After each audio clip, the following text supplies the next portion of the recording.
Hi everyone, it is Kate, the Almost Book Doctor, and today I am doing my birthday book tag. Now, it's a couple days late. My birthday was on the 10th, and I've just been dealing with school because I started school on my birthday, which sucks, but it's okay because I was able to have some time to myself beforehand and read, and I've been given some books as gifts from some wonderful booktube friends of mine. I'm so appreciative of them. I'm going to do a book haul video in the next week or so, hopefully. But this is the birthday book tag, and I'm going to be reading it off my phone. I'm not trying to be rude. I just didn't want to have another screen up. So, the very first question is Birthday Cake, a book with a plot that seems cliche, but you adore it anyway. And in true Kate fashion, I have two because I have a terrible inability to make choices when it comes to things that I really enjoy. So, the first book is Six of Crows, Leigh Bardugo, and this one is, I guess, kind of cliche. I feel like I haven't read anything that was like horrifically cliche because I tend not to read books that I don't like or that I don't think I'm going to like. Six of Crows, we have your heist story with your motley crew of people from all walks of life, and you have the rogue, and you have the mastermind, and you have the gunslinger, and you have the magician, and all those sorts of things. It was so much fun, and I loved it, and I don't care if it has any sort of cliche storyline at all. Even though there were definitely some tropes in this book, like, I loved it anyway. It was so much fun, and it's just so good. And so is Crooked Kingdom, but this one was probably my favorite of the duology. The other book that I chose for this is The Ember Blade. I just read this year, finished it recently. I did a live show with Greg. I will link that in the description box if you are interested in hearing about this book or if you've read it and want to listen to us gush about it. The Ember Blade harkens back to like classic fantasy, has a lot of classic fantasy tropes, and Chris Wooding does a good job of making the tropes be tropey, but not in a bad way, if that makes any sense to you. Some of them are subverted, some of them are there and then you think they're cliche and then you think maybe it's not, and he does a good job with it. It feels very much Lord of the Rings-esque or like Dungeons and Dragons-esque, and I really enjoyed it. So there were surprises in it, but it did have a lot of like familiar storyline arcs, I guess. Prompt 2 is Party Guests, your most anticipated book release for the year. One of them was a book that I just read. I just finished it today, and that was Where the Drowned Girls Go by Shauna McGuire. She releases a new Wayward children's book in January every year, and it's like a birthday present to me, and I love it. So that was originally my most anticipated, but now I've already read it, so it doesn't count. And I would be a terrible Sander fan, however you want to call it, if I didn't say that my most anticipated book of the year is The Lost Metal, which is the fourth book in the Wax and Wane Mistborn Era 2, and I have not read Mistborn Era 2 yet. I'm going to be doing that this year. I am rereading the first era and then doing that so that I can be ready for November when it comes out. And anything back in the Cosmere is obviously going to be at like the top of my list, so I'm really excited for that. Question or prompt 3, Birthday Presents, a book that surprised you with how much you loved it. There were some books that I read this year, multiple ones that could probably fit in this slot, but I picked The Atlas 6 by Olivie Blake, and let me tell you, I read this book months ago.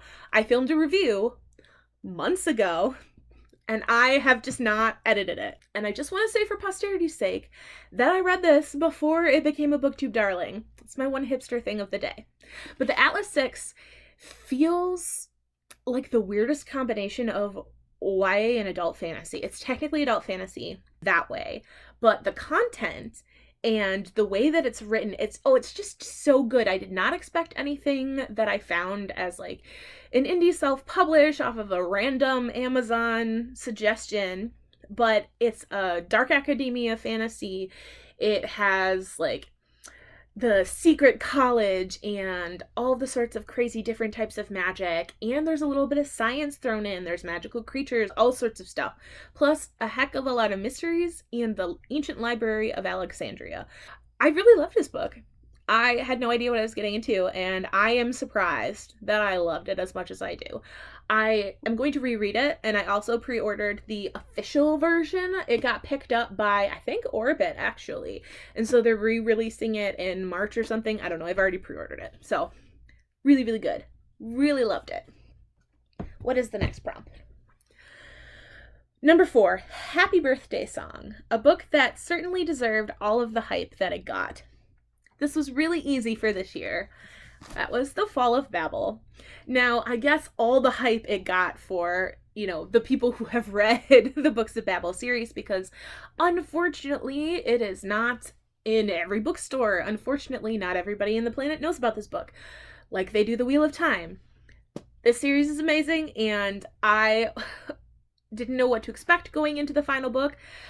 As per usual, I had a bunch of predictions. I actually made a predictions video about what I thought was going to happen in this book before I read it. I will link that below if you have read the at least first 3 of the Books of Babel series, because there's spoilers for those. And if you have read The Fall of Babel and want to laugh at all the things that I thought were happening that actually didn't happen, and some of the things I got right, you should check it out. But this book is one of the best series finales that I've ever read, and I was just happy. And look at all the tabs. Like, every single one of these Books of Babel, I tab just so many things. There's quotes, there's foreshadowing, there's character development. Like, I like to have just things to be able to reference with these, and it was just so good. Anyway, next question. Prompt 5, Happy Music, a book with some very beautiful and truly memorable quotes. Now, most of the books that I've talked about are like upbeat or like story driven and like happy for the most part. This is not what I would call a happy book. I picked Betrayal in Winter by Daniel Abraham, which is the second book in the Long Price Quartet, and it happens to be my favorite, which is not a popular opinion. The entire series is amazing. I will do the whole Alan propaganda thing and say if you haven't read the LPQ, do it. Good luck finding it, because it's sold out like everywhere. But A Betrayal in Winter is just beautiful in the character description and the story, just everything. I can gush about it. I have a review for this book. I will put it down below. And there were some amazing quotes in every one of these books. But this one's my favorite, so I had to pick it. And I will read some of the quotes to you. Oh yeah, I even have them marked from when I did my review. The first one is, friendship falls where it falls, and may the gods keep us from a world where only the people who deserve love get it. Some of the quotes that I love in the story are extraordinarily, like, philosophical and very hard-hitting, and some of them just kind of get me, and that was one of the ones where I was like, ooh. And this one I really loved. One of the characters thinks, or perhaps folly is folly because you can't see where it moves from ambition into evil. Arguments that seem solid and powerful prove hollow once it's too late to turn back. Arguments like, why should it be right for them but wrong for me? One of the things I really loved about this book is that it talks about feminism, and it talks about the experience of being a woman, but in a way that's very different than most books talk about it, and not in a very preachy way, which I appreciate. One of them that's just so short but so sharp is he innocent because he's innocent or because you love him? And that was just like, ooh. It just makes you think about your feelings for people and how easily you can see an idealized version of someone when you have feelings for them. Or when you love them if they're a family member or something like that. I'm more thinking of romantic relationships. But man, it's just you all know that it happens. It's always in the back of your head. And then someone says something like this, and you're like, ooh, how guilty am I of that? But Abraham has a way of writing feelings and things that you know it, but the way that he says it makes you think about it a different way, or just really makes you go, ooh. And I love that about them. None of these were particularly happy quotes, but um prompt 6, getting older. Thank you for reminding me. Ugh. I don't want to get any more older. I want to be 29 for let me have 5 more 29th birthdays. Right now I have turned 29 3 times. So, a book that you read a long time ago, but you think you would appreciate more if you read it as a more mature reader. So I didn't really know what to put for this. I was thinking maybe To Kill a Mockingbird or things like that. Stuff that I had to read in high school that I feel like as classic literature I might not have appreciated. And then I was looking at my shelves and my eyes fell upon The Bell Jar by Sylvia Plath. I was super emo kid. I was super depressed and angsty in high school. A lot of us were. And so I really loved Sylvia Plath. She's still one of my favorite poets. But I read The Bell Jar back then, and I think because of how old I was and how angsty I felt, and how you feel like the whole world is against you and all that sorts of stuff, you really fall into the depression of the story. And I think that now that I've grown so much and I'm not within that angsty teenage feeling anymore, I would get a lot more out of the book.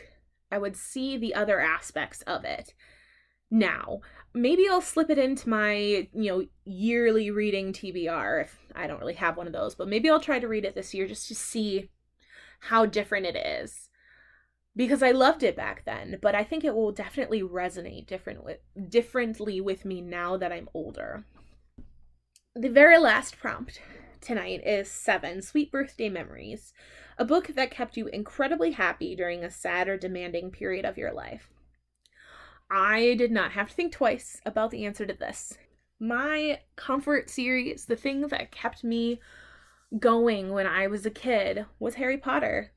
When I was a kid, I was an only child. Well, I am an only child, but I spent a lot of time alone. Following Harry and his friends and their magical world helped me as a child feel free and seen and a part of something.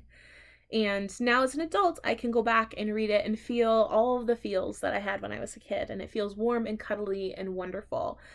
And I just am so thankful for it. I'm thankful for what it was. I'm thankful for what it is to me. And so this will always be my comfort birthday hug memory for me. Runners up would probably be the Redwall series because I read a lot of those when I was a kid, and the Wild Magic books by Tamora Pierce, and then the Mediator series by Meg Cabot. Those are the things that I read when I was a kid that I loved a lot. And when I think of comfort books, I don't really think about anything I've read as an adult. I mostly think about the things that I read as a kid and how they shaped me and how they helped me, escape into other worlds. So, yeah, Harry Potter, love it. Can't live without it. That was my birthday tag. Happy birthday to me and to all of you other crazy Capricorns and Aquariuses out there that are born in January. I am sending virtual celebration hugs to all of you.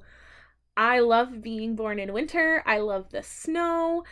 Well, it didn't snow on my birthday. There was snow on the ground. So I would say that a birthday where you have to go to school and get up super early and not get out to go and party with friends because there's a pandemic and because you're in medical school, it was a pretty good day. Thank you so much for being here with me and listening to my birthday tag. Subscribe, comment. I will be ever so grateful, and I will see you guys later. Bye.